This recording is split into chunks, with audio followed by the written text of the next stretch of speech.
Uriah was carrying the letter penned by the king. He was trekking more than 40 miles back to the siege at Rabbah. He couldn't shake from his mind how odd his interactions with the king had been. David had called him specifically out of all the army to come back to Jerusalem, taking him away from the battle and away from his men. Yet upon Uriah's arrival in Jerusalem, David merely seems interested in small talk. Information David could have gained from someone else. Uriah belonged with his men as one of their leaders. He was one of the 30, one of David's mighty men, and he shouldn't have been removed from the battle against the enemy. Uriah continued to head back to Rabbah and continued thinking. Whatever the mission was, surely it wasn't for that small talk. No, surely it was the letter in his hand. A sealed letter only to be opened by David's trusted commander Joab, delivered by his trusted fighter Uriah.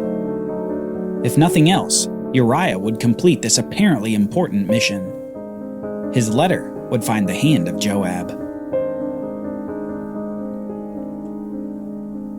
God was with David. He had experienced months, perhaps years of success as king over Israel. He destroyed the strength of Philistia, of Moab, and of Edom, along with many other nations in and around the promised land of Canaan. Perhaps the great covenant that God made with David bolstered his resolve to continue the conquest of the land. But certainly the presence of God in battle allowed him to succeed where others had failed. The godly King David had been leading God's nation of Israel, and he looked unstoppable. Yet in this era of seemingly unmitigated blessing upon the whole nation, David makes a big mistake. A great sin that would mark the remainder of his life. It was weeks ago that it happened. An event which would shape David's life forever and lead to this letter being delivered by Uriah. Weeks ago, as the king looked out over the great city of Jerusalem, the city of God and the city of the king. We read this in 2 Samuel chapter 11. It happened in the spring of the year, at the time when kings go out to battle, that David sent his commander Joab and his servants with him and all Israel, and they destroyed the people of Ammon and besieged Rabbah. But David remained at Jerusalem. Then it happened one evening that David arose from his bed and walked on the roof of the king's house. And from the roof he saw a woman bathing.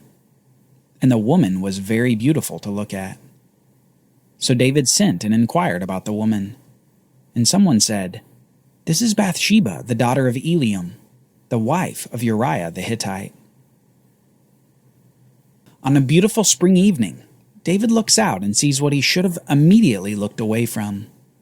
A beautiful woman bathing on the roof of her house. Ordinarily, this might have been a private place for a bath, but David's house probably had the highest elevation in the city and a view of all the happenings within.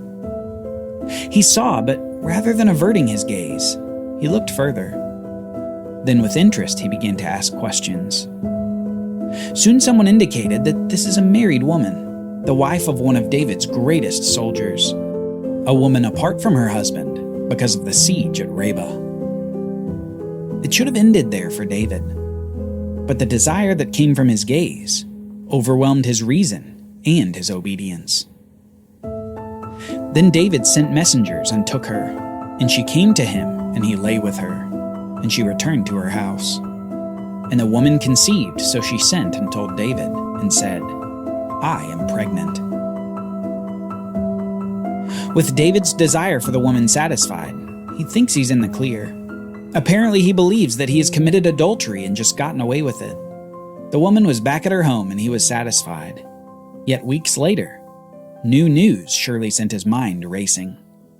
The woman was pregnant while her husband was away at war. David knew that the whispers in Jerusalem might soon begin, as soon as the woman began to show her pregnancy. Then David sent to Joab, saying, "Send me Uriah the Hittite." And Joab sent Uriah to David. When Uriah had come to him, David asked how Joab was doing, and how the people were doing, and how the war prospered. And David said to Uriah, "Go down to your house and wash your feet."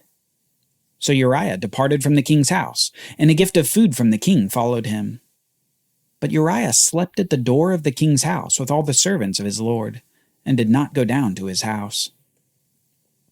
So when they told David, saying, Uriah did not go down to his house, David said to Uriah, Did you not come from a journey?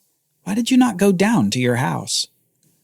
And Uriah said to David, The ark and Israel and Judah are dwelling in tents, and my lord Joab and the servants of my lord are encamped in the open fields. Shall I then go to my house to eat and drink and to lie with my wife? As you live and as your soul lives, I will not do this thing. David's solution to the ordeal is a deception. He figures that if he calls Uriah from the battle to have a night at home with his wife, that any potential accusations of adultery would be stifled. The child would appear to be Uriah's, and the man would be none the wiser. Yet despite this cunning plan, Uriah simply won't play along. In solidarity with his men at the battle, he refuses a homecoming with his wife before his men are able to do the same. Rather than go to his house, he stays near David's. David tries the same thing again the next night, but this time attempts to remove Uriah's objections through the use of alcohol. Yet even in an apparently drunk state, Uriah maintains his conviction. David's plan has been defeated by the faithfulness of Uriah to his mission with his men. You can imagine the king beginning to grasp at anything that will solve this situation. What plan could he now come up with that could absolve him in the eyes of the people? So he settles on a letter to Joab. A letter he sends by the hand of Uriah back to Rabbah, the site of the siege. So Uriah, having slept a few nights in the city, heads back to the battle, letter in hand, surely confused by this interaction with the king. Soon Uriah arrives at the camp. He gives Joab the commander the letter from the king. Uriah's mission is accomplished, and he heads back to his men. The men whom he'd shown such loyalty to, even in faraway Jerusalem. Yet before long, Joab announces a new offensive against the city. An offensive that seems odd in the midst of a siege. Rather than wait on the city's inhabitants to surrender from starvation, Joab wants his army to approach the city, with Uriah's unit leading the way. The offensive begins. The men fight valiantly, but Uriah and many of his men fall outside the wall of the city of Rabbah, killed by the expert archers of the enemy. The letter David had sent to Joab read simply this: Set Uriah in the forefront of the hottest battle, and retreat from him, that he may be struck down and die. Uriah's final mission from David was to carry the letter that sealed his fate. He had carried his own death warrant. He was killed by David's order, using the weapon of an enemy. Joab soon sent word to David about the battle's developments, and David is relieved that his sin against Uriah and against his wife Bathsheba can now be covered up. Now David can look like a compassionate king to marry the widowed woman after she grieves her husband. We read, When the wife of Uriah heard that Uriah her husband was dead, she mourned for her husband. And when her mourning was over, David sent and brought her to his house, and she became his wife and bore him a son. But the thing that David had done displeased the Lord. David had been concerned about the eyes of the people, potentially looking with displeasure on their king. But what he'd given little regard to was the eyes of Yahweh, looking upon his ill-advised actions. Yahweh is not pleased, and David will soon find out. Then the Lord sent the prophet Nathan to David, and he came to him and said to him, There were 2 men in one city, one rich and the other poor. The rich man had exceedingly many flocks and herds, but the poor man had nothing, except one little ewe lamb which he had bought and nourished, and it grew up together with him and with his children. It ate of his own food and drank from his own cup, and lay in his bosom, and it was like a daughter to him. A traveler came to the rich man, who refused to take from his own flock and from his own herd to prepare one for the wayfaring man who had come to him. But the rich man took the poor man's lamb and prepared it for the man who had come to him. So David's anger was greatly aroused against the rich man. He said to Nathan, As the Lord lives, the man who has done this shall surely die, and he shall restore fourfold for the lamb, because he did this thing, and because he had no pity." Then Nathan said to David, "You are the man." David's heart goes from anger at the rich man to sudden realization that his secret has been found out. And not only that, but in his anger at the rich man, he's condemned none other than himself. He points the finger at the guilty, and as soon as he does, realizes that he's pointing at a mirror. Here David exhibits something all too common to humanity. We condemn the very sins of others that we commit ourselves. We make excuses for our own behavior, yet angrily judge the transgressions of our neighbor. We minimize our own sins while maximizing the sins of others. Rather than choose humility, we choose pride, and in so doing, we condemn ourselves. Later in the Bible, we read this: "You who teach others, do you not teach yourself? While you preach against stealing, do you steal? You who say that one must not commit adultery, do you commit adultery? You who abhor idols, do you rob temples of their idols? You who boast in the law, dishonor God by breaking the law. For as it is written, the name of God is blasphemed among the nations because of you." David's sense of justice was inflamed by the story from the prophet Nathan about the rich man stealing the poor man's lamb. He knew God's law, and his condemnation fell upon the lawbreaker, a condemnation that he had not considered for himself. David was the lawbreaker, and Yahweh made David see his own sin with this story from Nathan. Next, God tells David of the consequences. "Thus says the Lord God of Israel, I anointed you king over Israel, and I delivered you from the hand of Saul. I gave you your master's house and your master's wives into your keeping, and gave you the house of Israel and Judah. And if that had been too little, I also would have given you much more. Why have you despised the commandment of Yahweh to do evil in his sight? You have killed Uriah the Hittite with the sword. You have taken his wife to be your wife, and have killed him with the sword of the people of Ammon. Now therefore, the sword shall never depart from your house, because you have despised me, and have taken the wife of Uriah to be your wife.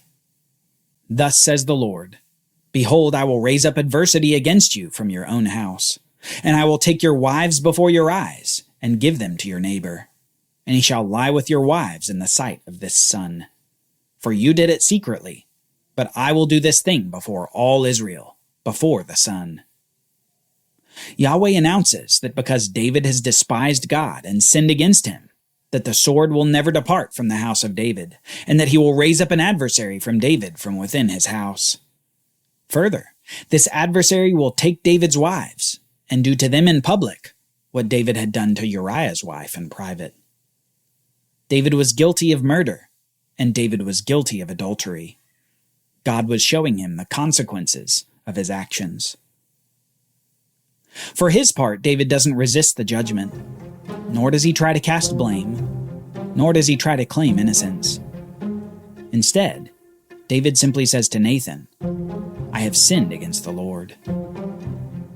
A humble and contrite response while he swims in the results of his sins. David deserves death, and he knows it. He knows that he has sinned, and his hiding is over. Nathan continues, "The Lord also has put away your sin. You shall not die. However, because by this deed you have given great occasion to the enemies of the Lord to blaspheme, the child also who is born to you shall surely die." Then Nathan departed to his house. The great King David, who received the magnificent covenant promises from God of a dynasty, a kingdom, and a king, has now received severe judgments from God. Judgments of violence in his house, an adversary against him, and the death of his child. Israel had experienced blessing through her righteous king conquering the land of Canaan. But soon, Israel would be visited by her king's sins. The house of David is about to suffer an earthquake. Son will violate sister. Brother will rise against brother. And David will be cast out of his own house and his own city.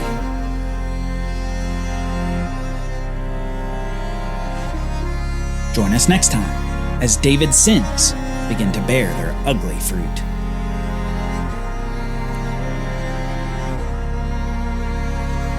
For Bible readings, reflection questions, and quizzes, don't miss the Bible Brief app. Available on iOS and Android, so you can go deeper into the story. The Bible Brief is a project of the Bible Literacy Foundation, a nonprofit dedicated to helping you learn the Bible. Give to support the Bible Brief by visiting BibleBrief.org or tap the Give link in the show notes. Thank you for supporting the Bible Literacy Foundation.